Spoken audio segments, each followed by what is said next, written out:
आषाढ़ मास के शुक्ल पक्ष की एकादशी को ही देवशयनी एकादशी कहा जाता है। इसी एकादशी से चतुर्मास का आरंभ माना जाता है।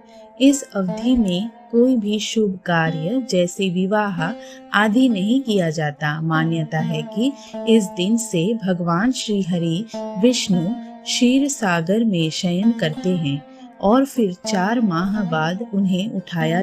उस दिन को देवोत्थानी एकादशी कहा जाता है।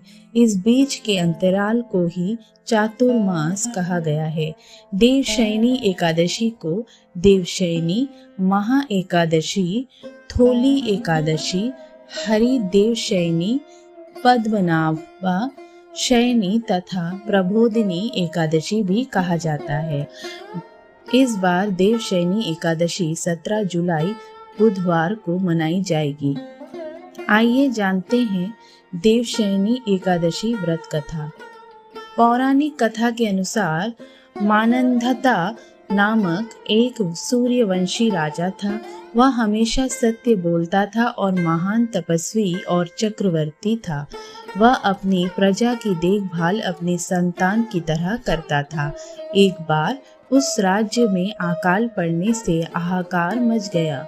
राजा को प्रजा की चिंता सताने लगी। लोग राजा से अपने कष्ट बताने लगे। इससे राजा बहुत परेशान हुआ और इस समस्या का समाधान निकालने के लिए राजा मानंधता भगवान की पूजा कर कुछ विशिष्ट व्यक्तियों को साथ लेकर वन को चल दिए। वन में वे ब्रह्मा जी के मानस पुत्र अंगिरा ऋषि के आश्रम पर पहुंच गए। वहां राजा ने अंगिरा ऋषि से कहा कि मेरे राज्य में 3 वर्ष से वर्षा नहीं हो रही है।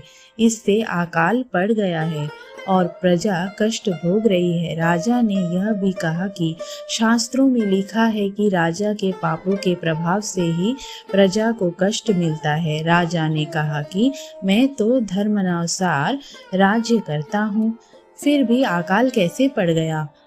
आप कृपा कर मेरी इस समस्या का समाधान करिए। इस पर अंगिरी ऋषि बोले, इस युग में केवल ब्राह्मणों को ही तप करने, वेद पढ़ने का अधिकार है। लेकिन राजा, आपके राज्य में एक शूद्र तप कर रहा है। इसी दोष के कारण आपके राज्य में वर्षा नहीं हो रही है। अगर आप प्रजा का कल्याण चाहते हैं तो शीघ्र ही उस शूद्र का वध करवा दे। राजा मानंधता ने कहा कि किसी निर्दोष मनुष्य की हत्या करना मेरे नियमों के विरुद्ध है। आप और कोई दूसरा उपाय बताइए। ऋषि ने राजा से आषाढ़ माह के शुक्ल पक्ष की देवशयनी नाम की एकादशी का विधान पूर्वक व्रत करने को कहा। वे बोले, इस व्रत के प्रभाव से तुम्हारे राज्य में बारिश होगी और प्रजा भी पहले की तरह सुखी जीवन यापन कर पाएगी।